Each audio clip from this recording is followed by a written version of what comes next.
I think it's important to understand why Saied is imposing these measures in Tunisia, why he's decided to ban protests, why he's decided to ban political parties from speaking on national television ahead of these anticipated protests against him and against his measures and against his coup that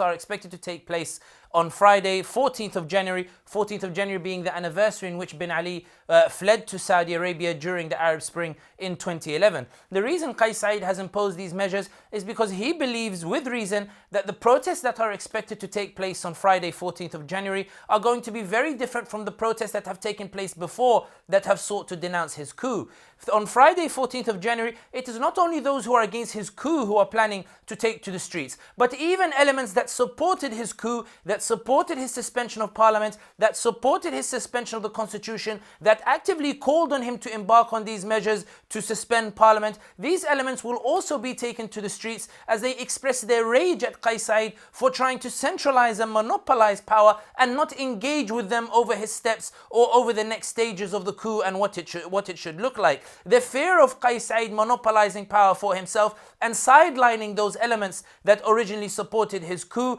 that rage is pushing people who once supported Saied to the streets in order to protest against his measures, to protest against his coup, to protest against his rule. And that's why Saied is taking more overt measures to prevent these protests in a manner that he didn't necessarily do before, where he tried to use covert measures such as creating bottlenecks to the entrances to the capital in order to prevent people from outside of the capital from joining the protests inside the capital. And that's why Saied is imposing these measures, because there is a genuine fear that the numbers that will attend the protest this time will be far bigger than the numbers that attended the previous protests. And Saied always has a fear that the army, which is loath to clash with the people, which doesn't want to enter into an open conflict with the people, that if the army see enough pressure on the streets, enough people on the streets, if the people or the protesters make it untenable for the army to keep supporting Saied, then they would rather do away with Saied and engage in a process in which there is some sort of dialogue, as opposed to supporting Said's